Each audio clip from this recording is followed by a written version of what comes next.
Just want to let you know that we will be recording this. Yeah.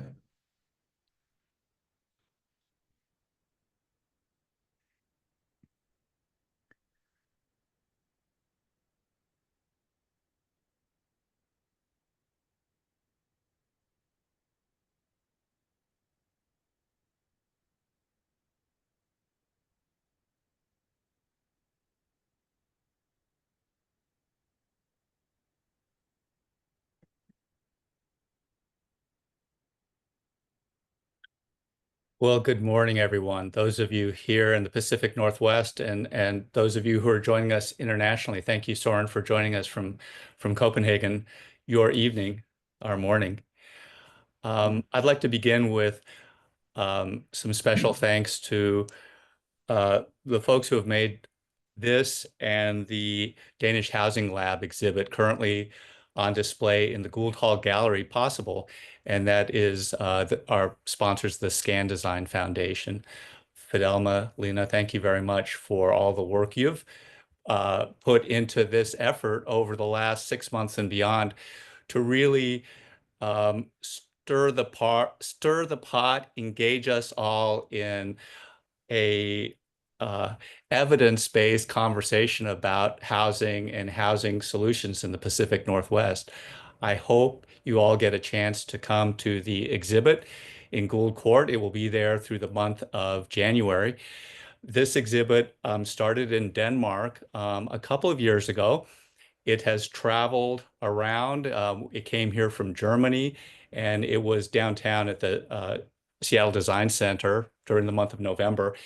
And after it leaves Seattle, it will travel to Portland, where it will spend a month in residence at Portland State University and at the Northwest Nordic Center. So we invite you to continue this conversation over this month and next month as well. We also hope you'll join us a week from today, next Wednesday, after studio at 5:30 for a panel discussion on housing and a reopening of the exhibit and a reception. So we hope to see you there.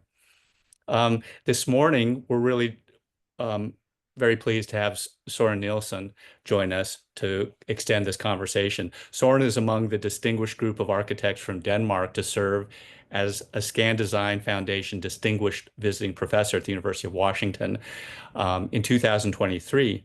Søren's currently a professor of architecture at the School of Architecture in Aarhus, where his special focus is on ecology and housing. During his long career as a practicing architect and his time as a partner at Van Kunsten Architects in Copenhagen, he's been the leading force behind multiple innovative projects for affordable housing, adaptability, circularity, and the use of biogenic materials.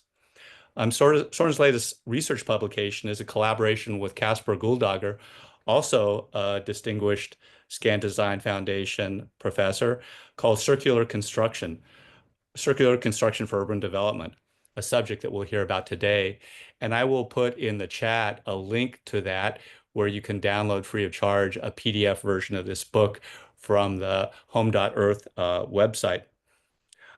So with that, thank you, Søren, for joining us today, for helping extend this conversation on circularity, on housing, and how to achieve a better future for us all. I'll leave it to you. Thank you very much, Rob, and thank you, Fidelma, for bringing me back to Seattle and back to the University of Washington once again, however, only online this time. But as Rob said, it's true that today the subject is circular construction, and it is based on the book I have here, which is also available free as a PDF. And you'll get a link from Rob, and there will always also be one in my presentation. I will start sharing my screen now, and pray to that it works. Yeah, I think it works, doesn't it? Good. Looks good.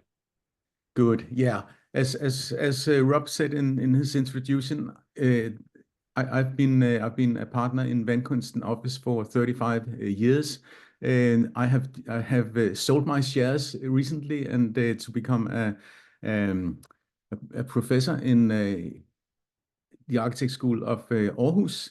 And it's a kind of it's not a retirement, but it's a senior strategy to me to be able to work with the research and teaching. And I will I'm teaching the same subjects as was my specialty in Vandkunsten. It was housing and sustainability, and sustainability is something which I've been working with for 3 decades now, and the more I work with it, the more I realize that this is not only a technical matter for architects; it's a systemic matter. And that was a part of the reason why I chose to shift my career to academia, because I think I can promote agendas from a better position than from a private office. But my purpose is still the same. And today I will talk about circularity principles, of course, but I will also try to frame it in a larger system. And in the last part of this talk, I will take us into some of the aesthetic potential, which is specific to architecture, where most of the framework and the technical issues is also relevant for any other profession, actually, but also for engineering. But there are specific features about circularity which is of interest to architects. And I don't know, since I do not know what level you are at in terms of understanding sustainable principles, etc. I will have to shortly just start from Adam and Eve, and as you probably know, we are in a dire situation. All of us, we are trespassing planetary boundaries, and it's getting worse and worse year by year. And now we have across 6 out of 9 boundaries, and we are on a disastrous course here. We are currently spending 1.7 Earth in if we consider our energy consumption and our material footprint. And if we continue our economic growth, we will end up with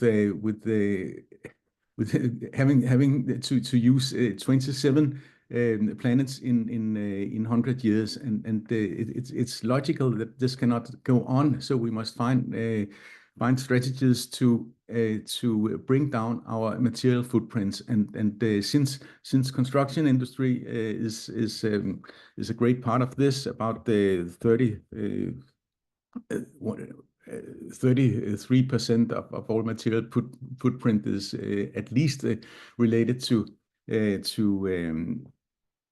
construction. We have a role to play as architects, and just to give an idea of what kind of change we are facing.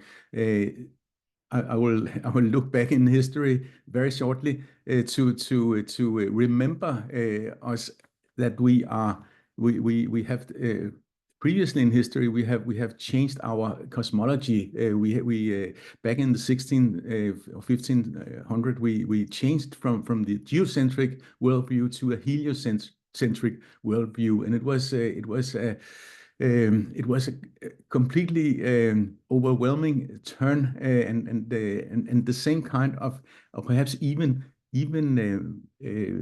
a bigger turn will we have to do in the near future, because we'll have to realize that the systems that we are operating according to today will no longer sustain us.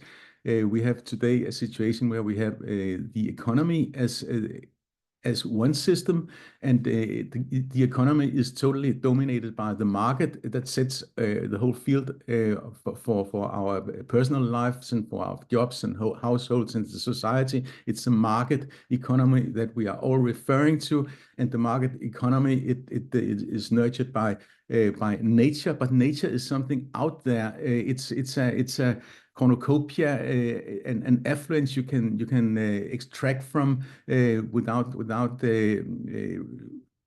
much responsibility, and at the same time, it's a waste dump that you can where you can dispose your trash in the atmospheres or the oceans and wherever you can find. It's out of sight most of the time, so we don't realize it. But now it is starting to become a matter of concern, because the globe is heating, etc. So what we could anticipate is a new a revised system, and this is taken from Kate Raworth, who is the inventor of donut economics, where the Earth systems will become our framework, which we'll have to comply with. And within this framework, we have societies, and the society's responsibility is to see to that we all thriving, and there's a fair distribution of resources.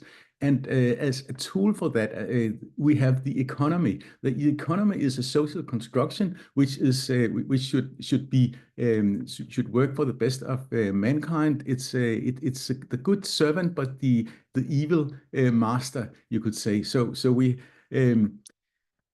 The economy is something we can design, something we can construct and optimize. And within the economy, we have financial flows which will take care of the circulation. But it's not as today. It's like the financial flows, they are deciding the economy, and we are decided by the market economy. Or dominated by it.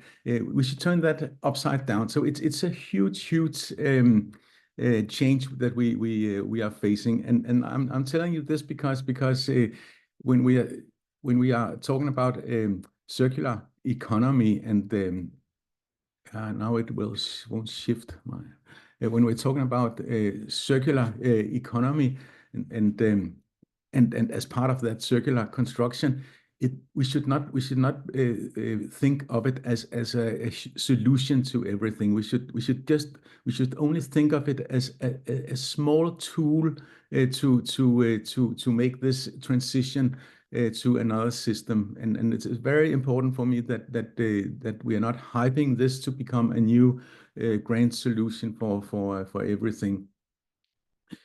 In this. That was the publication that I referred to before, and you probably, and there's a lot of diagrams in this, and now I'm showing you some of them.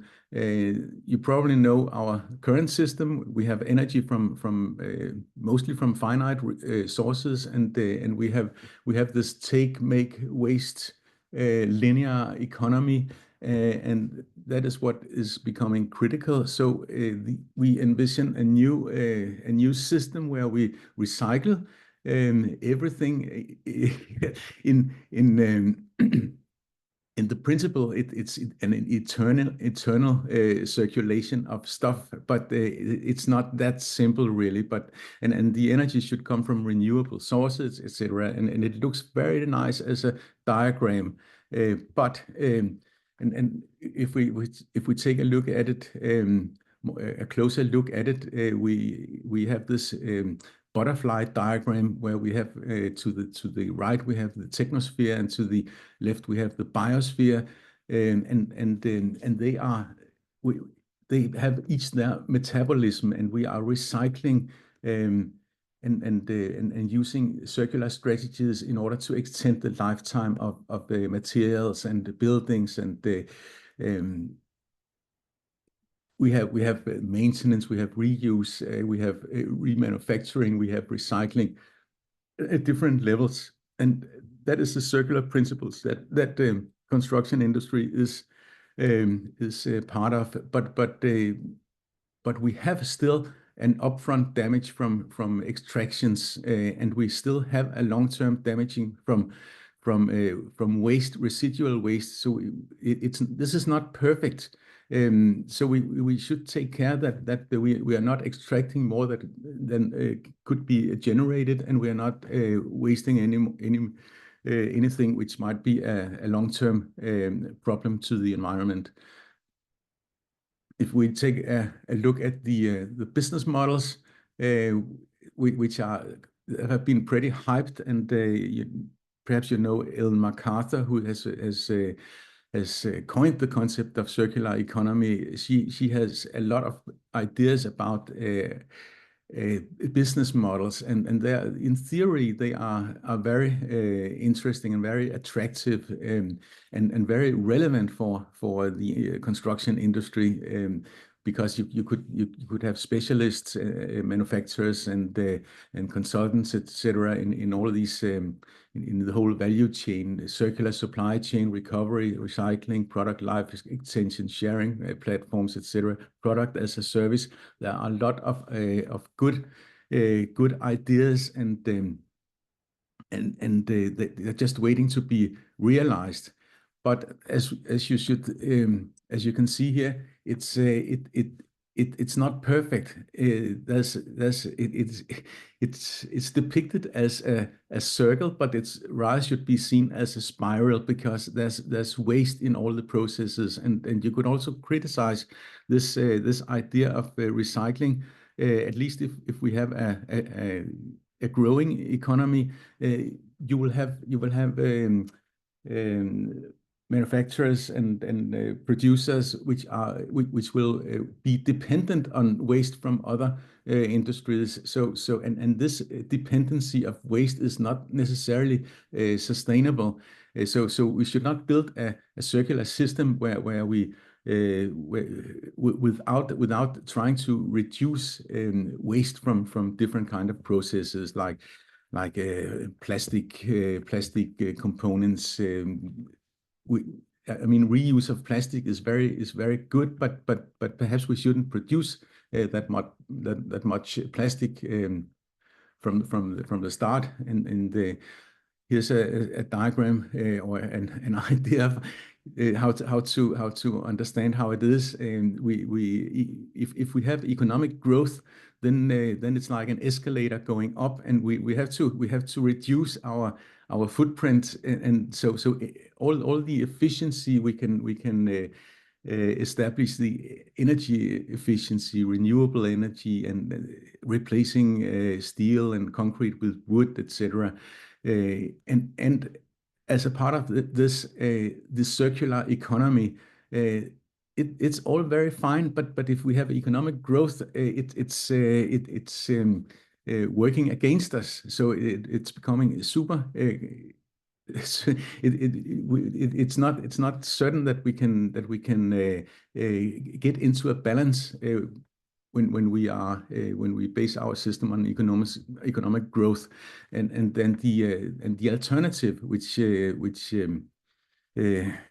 I would try to promote here as an idea, is sufficiency as a strategy, because then we are simply trying to, instead of growing, we are trying to reduce our needs, which is to introduce a certain kind of modesty, at least in the global north, or frugality, I think it's called, and part of that has to do with the distribution of our affluence. So it would be much easier to pursue a sufficiency strategy if we were able to establish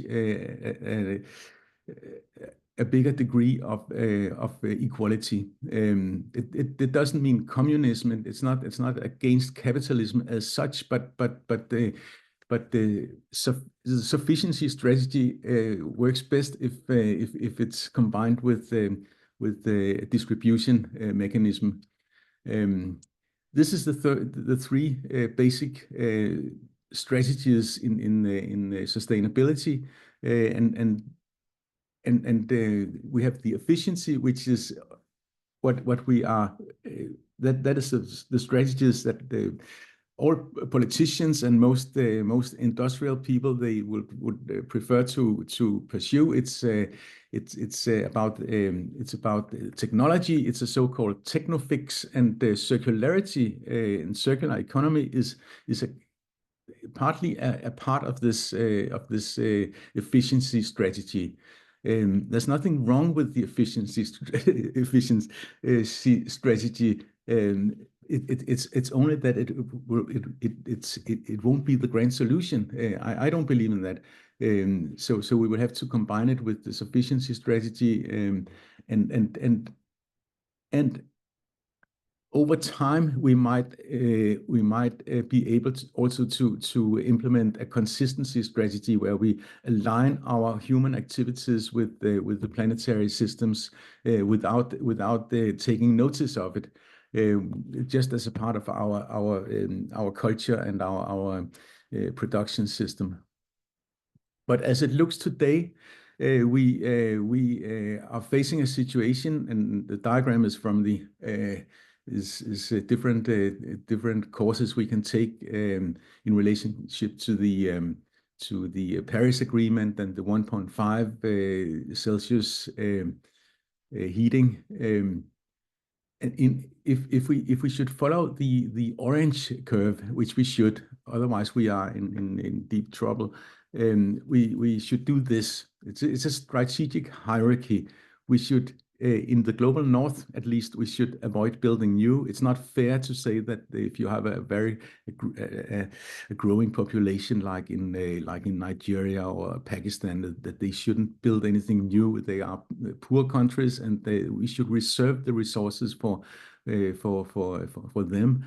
It's their turn. But in the global north, we should in general avoid building anything new. In Denmark, we have a world record high consumption of housing area, and there's no we can't claim that we have a need for anything more. Actually, we should rather redistribute what we already have.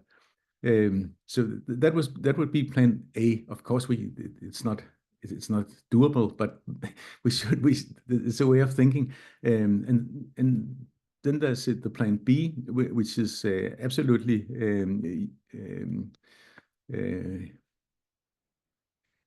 which is easy to use. Actually, we should reuse what we have and retain the existing buildings. We should stop demolishment and replacing with new just for profit.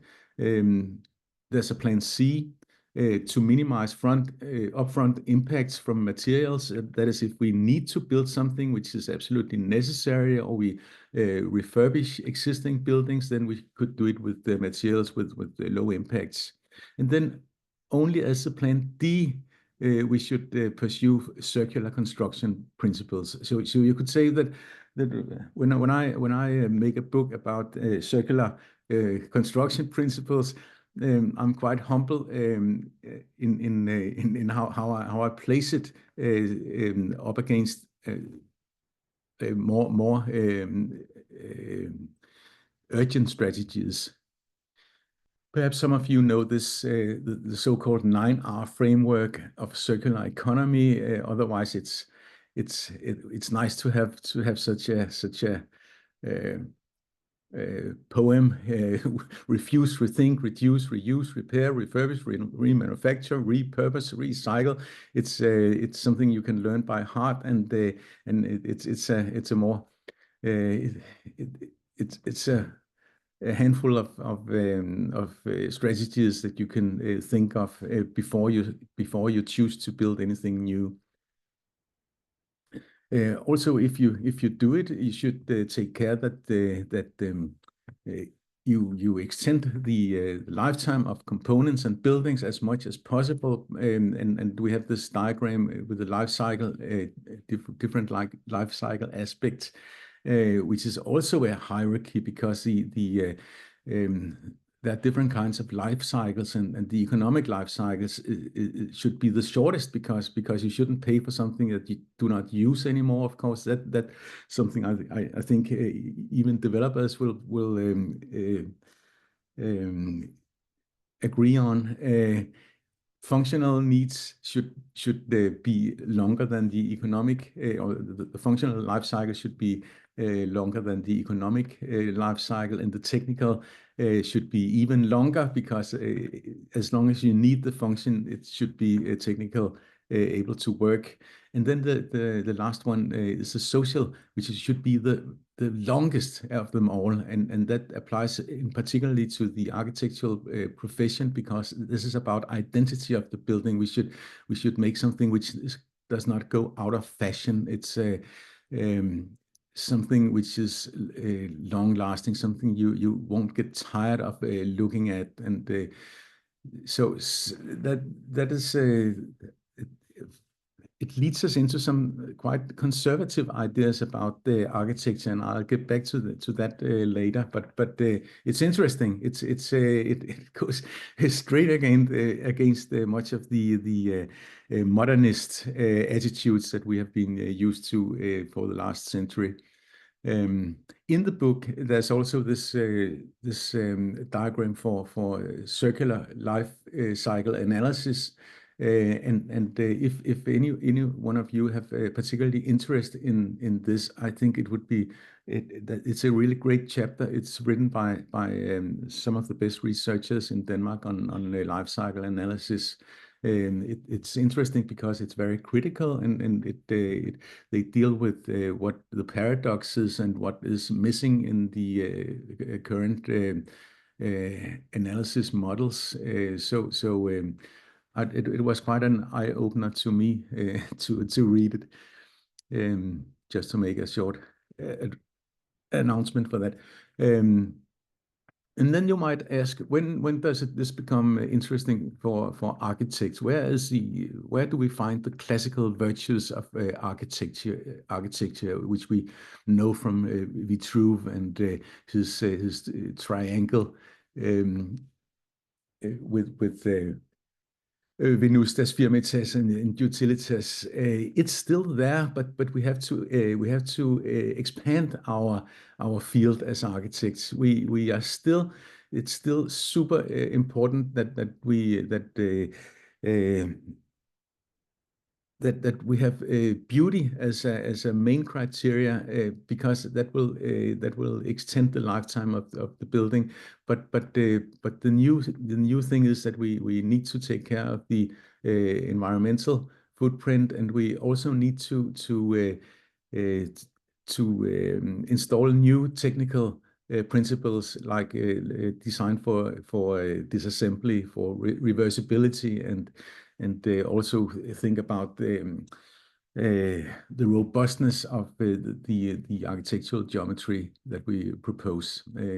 I've tried to put it like this in a diagram many years ago, actually, with the slogan "No sustainability without beauty," because as architects we are responsible for the appearance of the buildings and the atmosphere, and we should take care that our buildings are culturally approved and popular and lovable, and so that is our first responsibility and our plan A if we are designing anything. But then we have the plan B, which is a functional strategy, and robustness is the most important, which means that you anticipate that your building should be used for other purposes than in the initial program, but it could be converted into something else, from residences to offices, etc. So it's a geometrical, you could say, strategy. But and then first as a plan C, as a technical, the additional safety net for under the material resources, we find the technical strategy for reversibility, and that is where you find the circularity, the circular technology, the circular construction principles. So even here, it's not the solution, but it's a part of a solution. And then again, if you look at the two red arrows, we can use the necessities of the functional and the technical strategies to create architectural motifs, so we can make this feedback, so we can obtain cultural appreciation by means of technical requirements, which is a nice way of being an architect, to embrace technical and other necessities, and transfer them, or change them into architectural motifs. And some of these technical requirements relates to reversibility, and that is pretty low tech, and there's a number of general rules, and if you observe those rules, you will arrive at a product which you can disassemble, and where you can make all the components subject to future reuse, to be a part of a circular a material circular loop. And now I'm going to talk a bit about modular construction, because modular construction has this advantage that it's by nature circular, in the respect that it's reversible. It's made to be assembled very easily on site, so a very short construction site or construction periods on site. You take much of the construction off-site in covered manufacturing facilities, and they are rapidly erected on site. And if in the future you had a scenario like in Denmark, which is a very flat country surrounded by waters which are or seas which are rising, according to the global heating, we will perhaps have to evacuate whole developments, and that is possible. Instead of wasting them, you could move them. You could also, if it was induced by market mechanisms, you could move one development to another place and build something new on the site. And so that is a big part of this of our publication about circular construction, that we are trying to promote modular systems and modular construction. And I have many years experience with that in Denmark as an architect of affordable housing. Robotics is a big part of it. It can be very sophistically equipped, the manufacturing. You can see how it works. Wall elements, floor elements, they are assembled. You can take a large bathroom as a unit, as a huge chunk, which you can install in the modules, and you have this factory production. The quality assurance is very efficient, and the workers, they go indoor, and it's you can make more use of unskilled labor, so you can bring down the price. You can employ other kinds of people. You can actually you can have another diversity of skills in your manufacturing. They are easily transported, and very easily mounted or assembled on site. You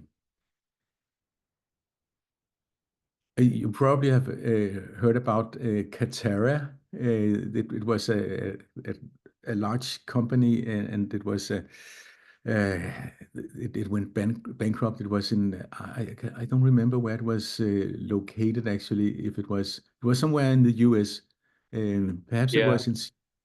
it was in Washington, I believe, in Spokane.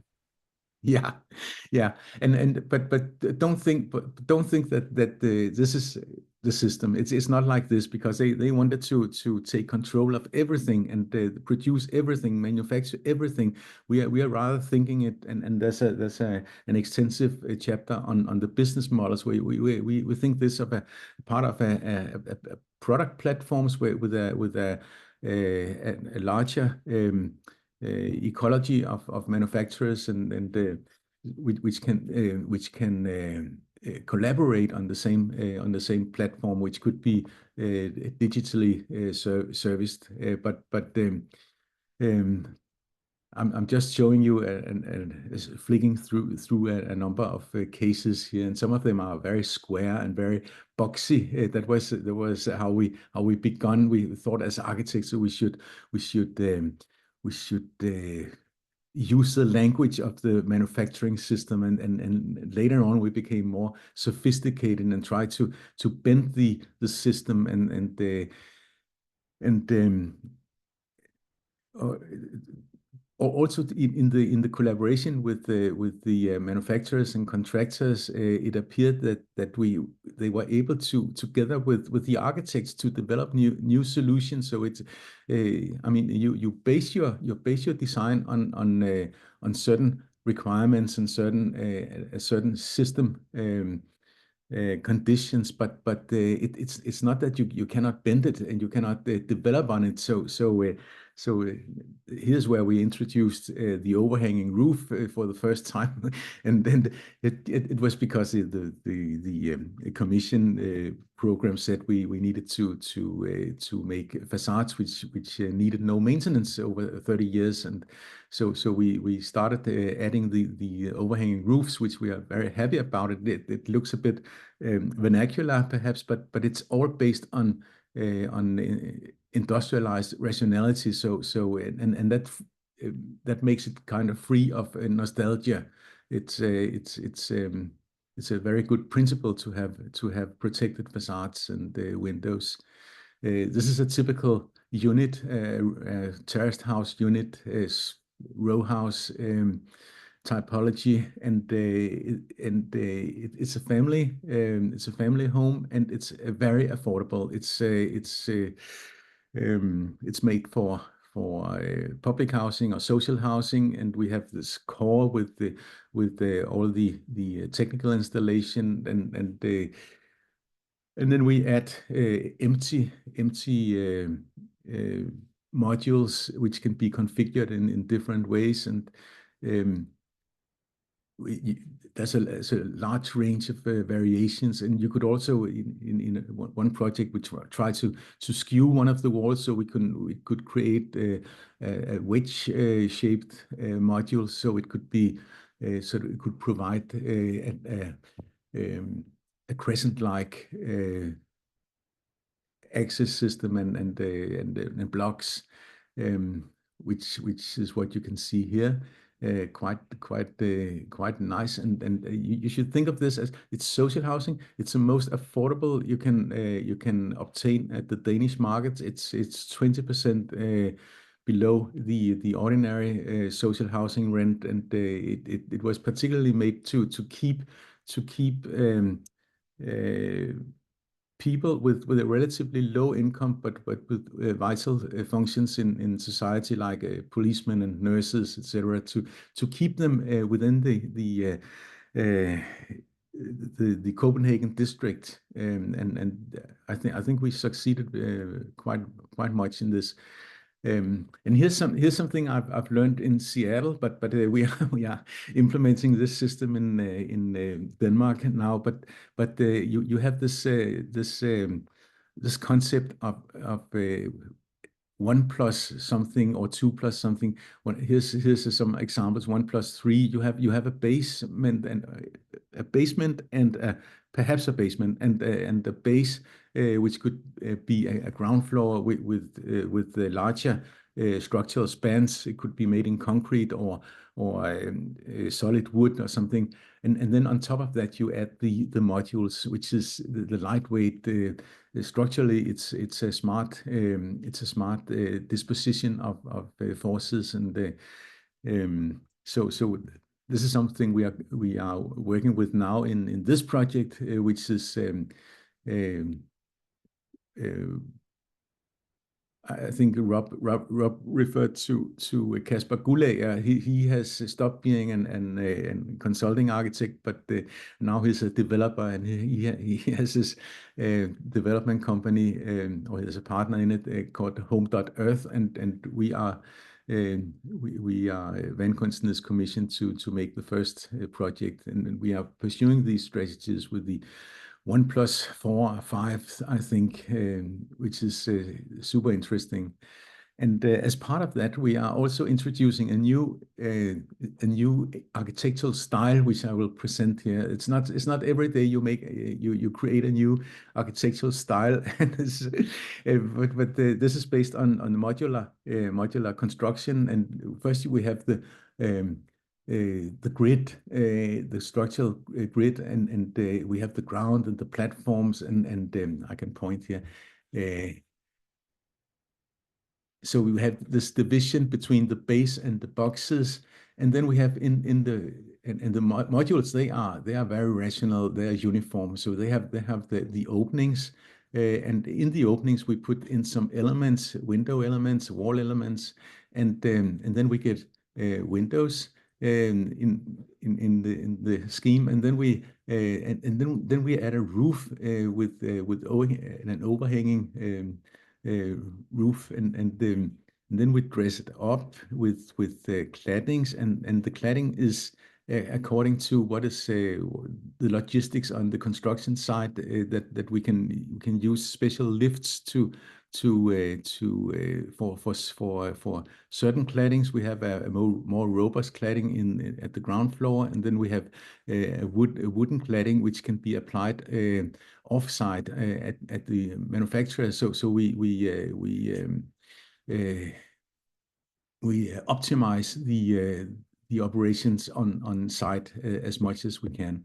And then we have the shadow patterns, and then time will work, and there will be changes over time, because that is anticipated, and it's quite and what we are arriving at, this is quite surprising actually, that we are arriving at a style which is very similar to what you can find in all European cities, in buildings built from 1850 to 1920 or something. It was a fantastic era of classicist buildings, which has a very high quality, and which is very popular, and still very popular. And we arrived at this very familiar appearance of a building, and so it something seems like if we are pursuing circular principles and other sustainable principles like structural protection of the facades, etc., then we get back in time in some way, but it's not nostalgia. It's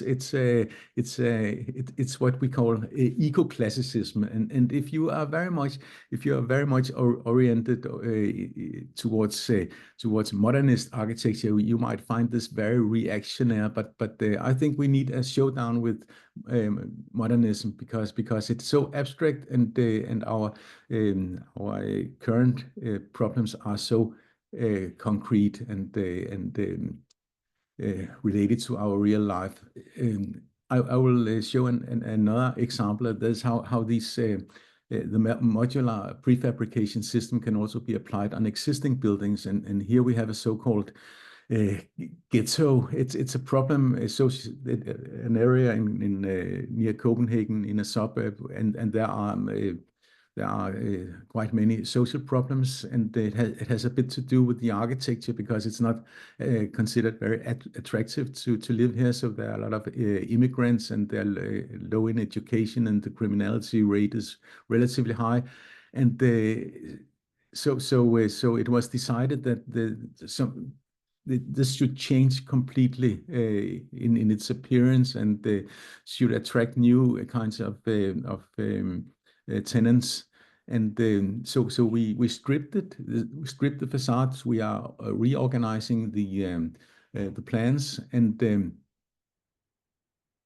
And then we are applying new facades which are prefabricated and very rapidly mounted, and they're quite uniform actually. But once again, it's this eco-classicist idea that now we are making, instead of having these um, what could you say, pseudo-modernist or semi-modernist buildings, we get some decent classical appearance, and it's quite affordable. And then you could ask, how about the parts that we remove? Well, the plan is that we have them stored, like the balcony fronts.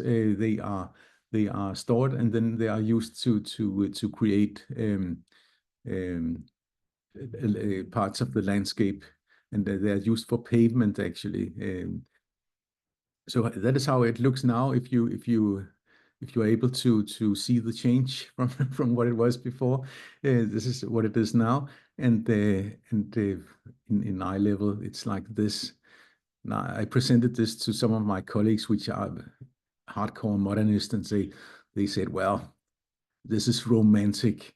And I said, yes, this is romantic, because that is what I like, and that is what most people like. It's nice.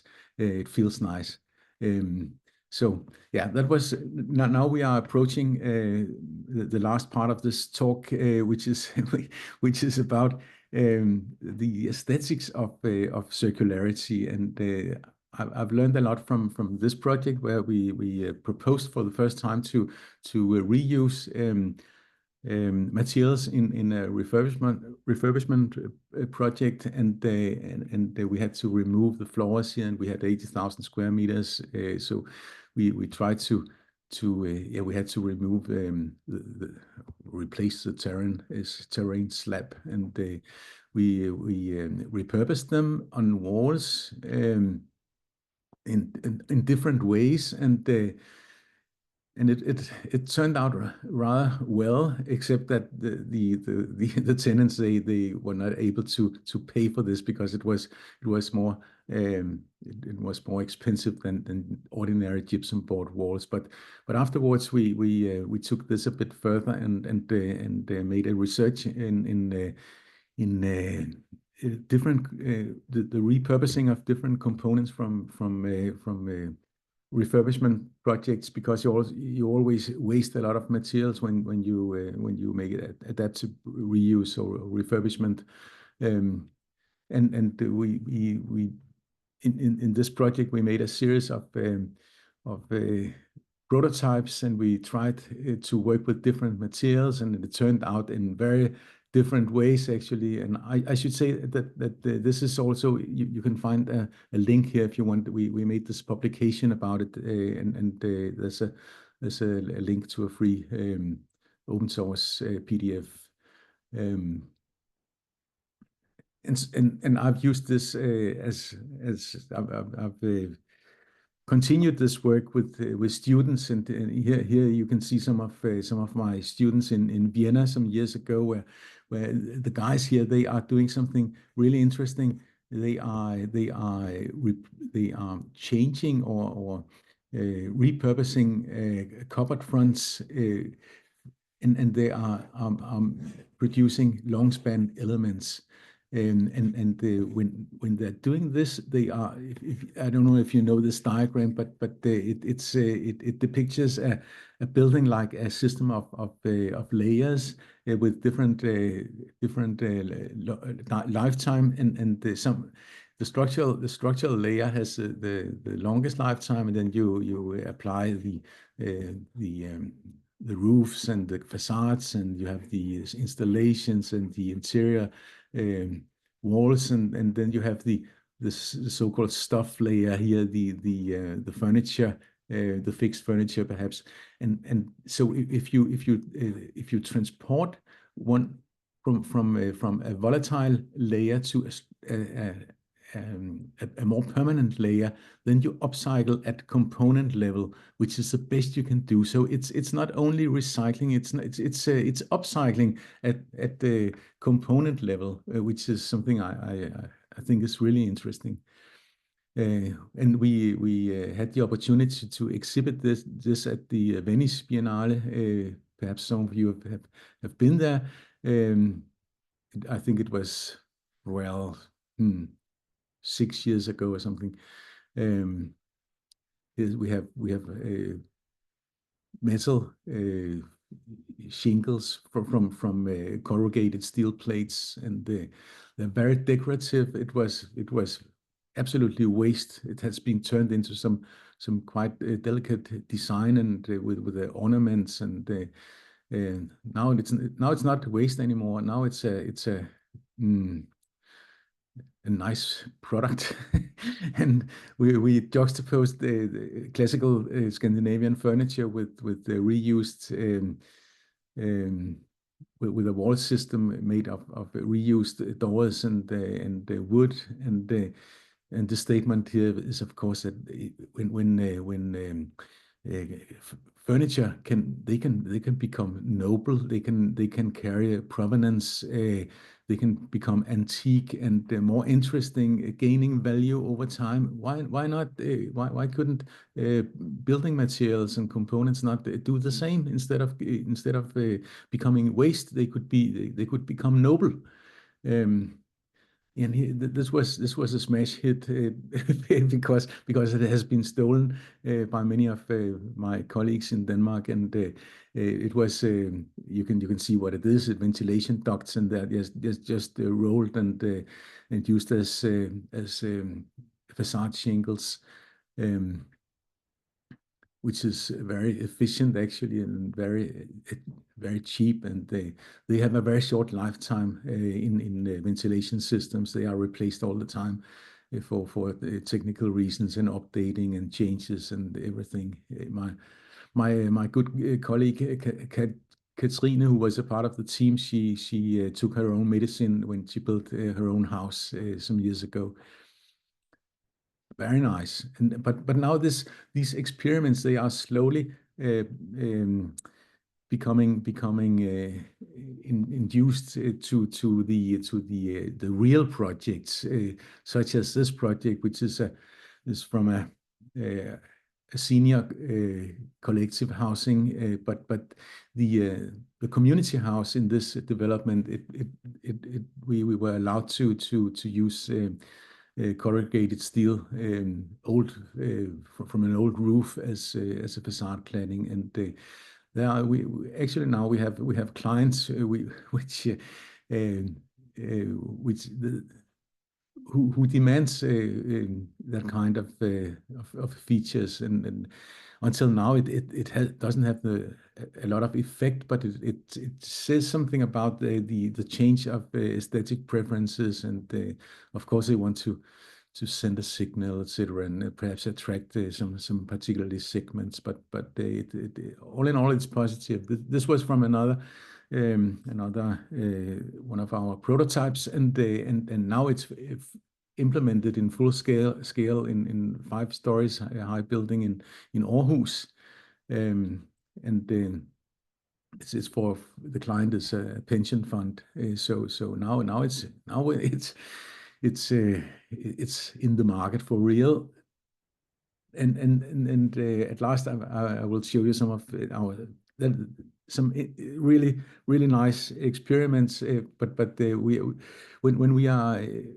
when you make small buildings and secondary architecture, perhaps without insulation, and they're not very expensive, that allows you to experiment more. And we are fortunate to have had a series of commissions for small recycling station in Roskilde.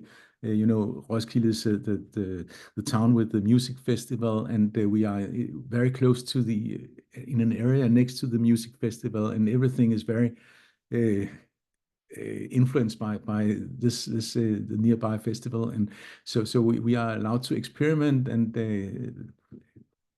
to fall into this music festival atmosphere, and so we make those small pavilions for recycling stations, and Roskilde municipality, they facilitate this. So they if there are demolishment demolition in their municipality, they store it for us. So we have a large hall we can look into it. When we are given a commission, we look what is in the store, and it's like it's what I call empty fridge architecture. It's like being hungry and haven't done the shopping.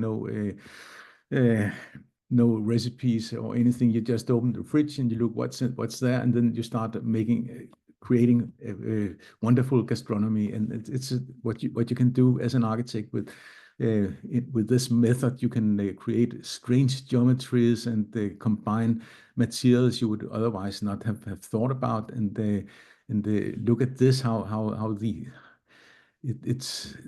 this is skylight elements, and they are curving inwards, and it gives some strange shadows.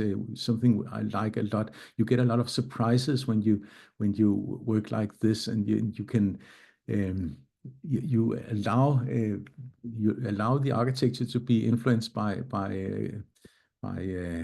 chance, basically, and this element of chance is very attractive to me.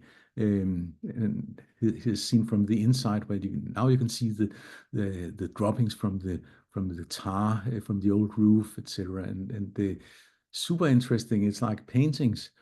And the other thing which is really nice about reused or repurposed materials is that it's very hard to predict when you design what is actually available. So you will have to improvise a lot, and you will have to improvise together with the craftsmen who are doing it, because they will have a say.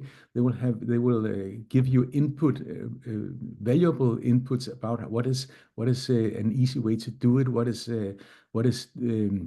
viable technically, and then this photo also show that you can allow yourself to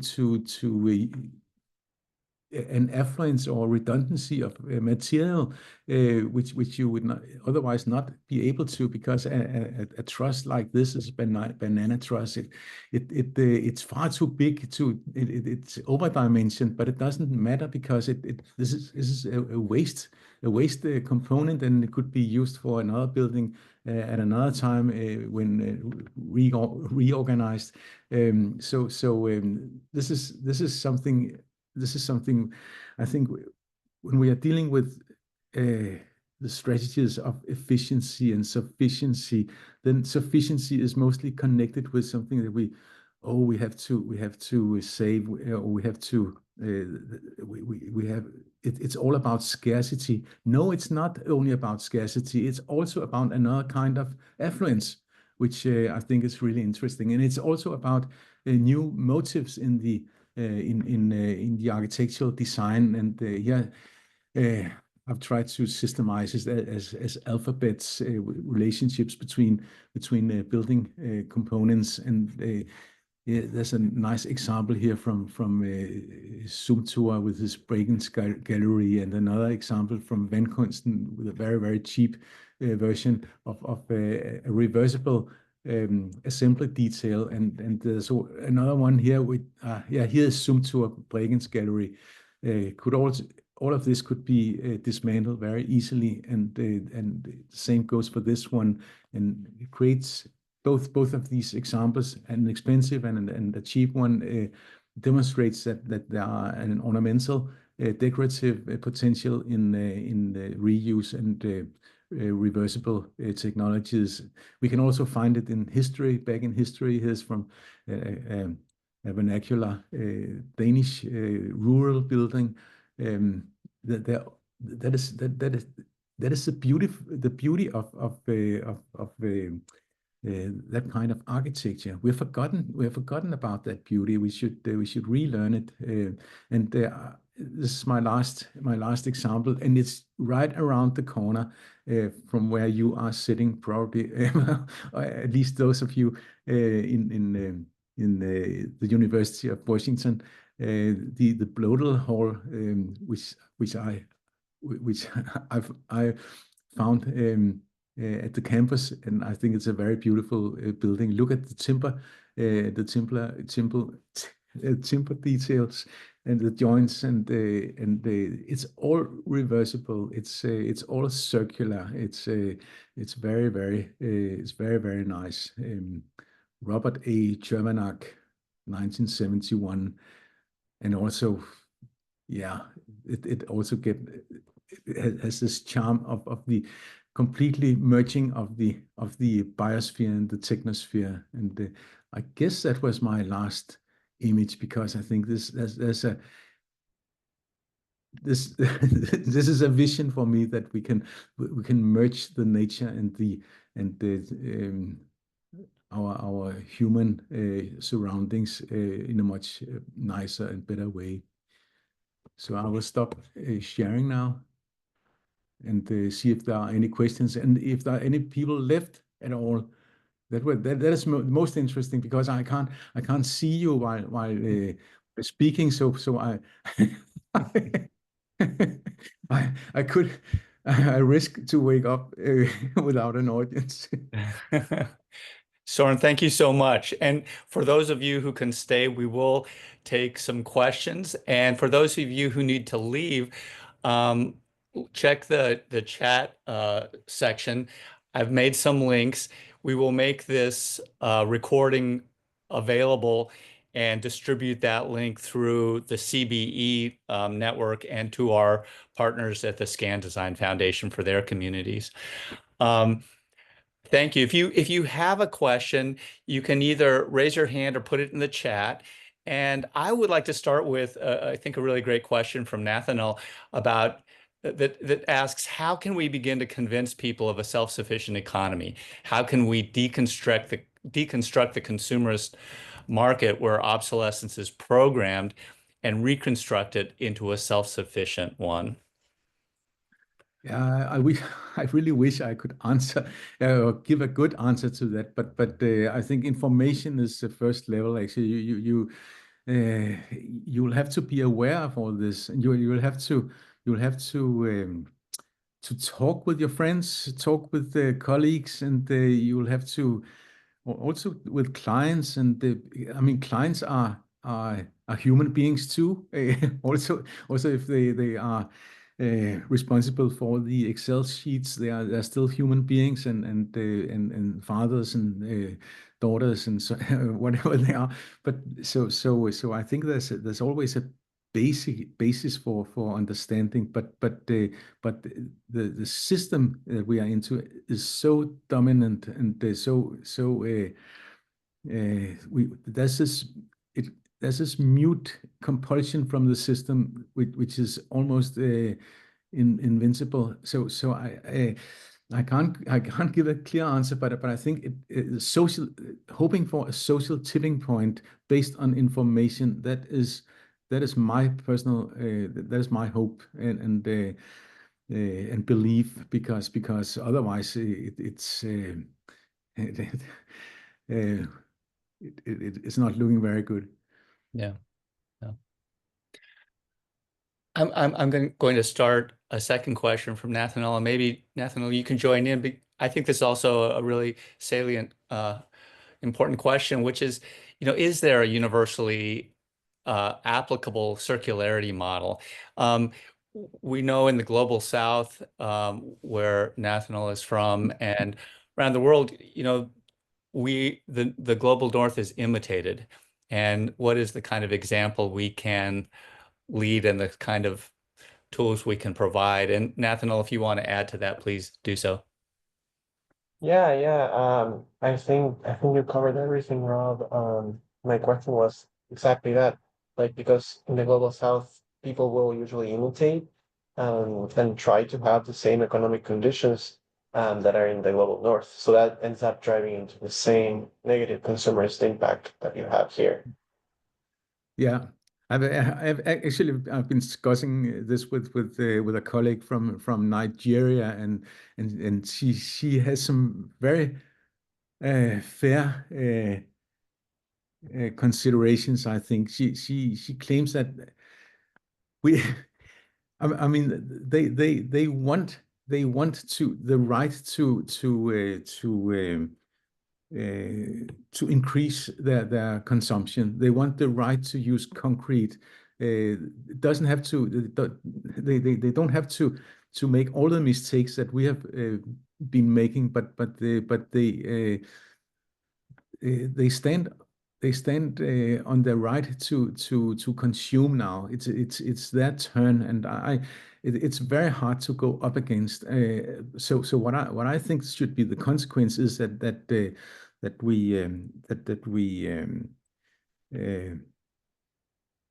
we are more modest and show some frugality in the global north. That is that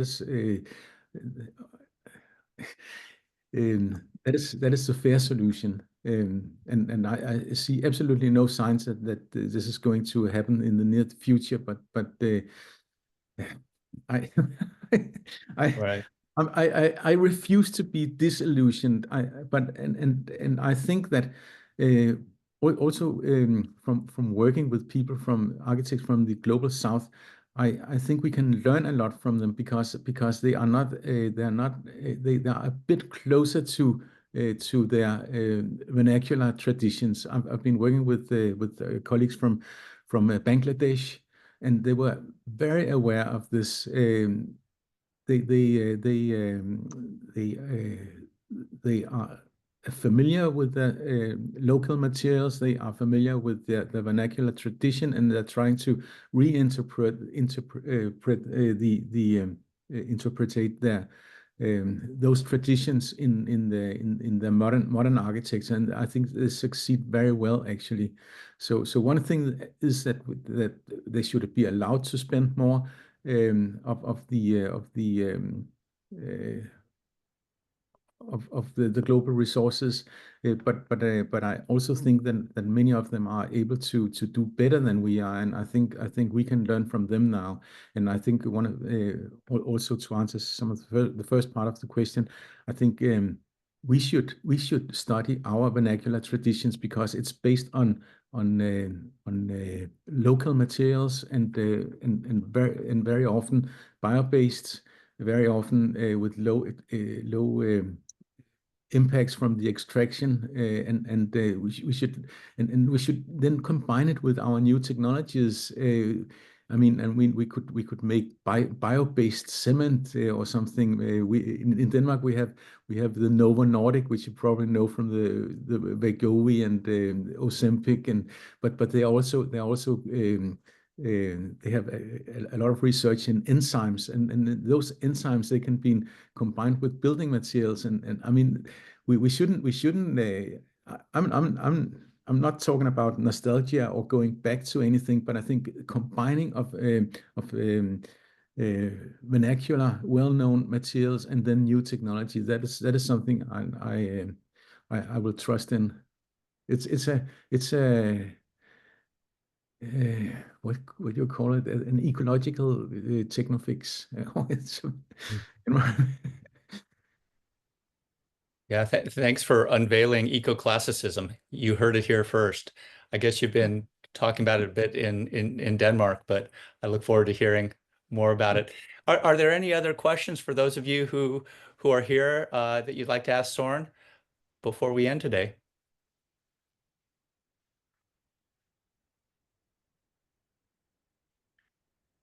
Well, Søren, there are a number of really nice and appreciative comments in the chat that I'll share with you. For all of you, thank you for joining us today. I will end the recording now, and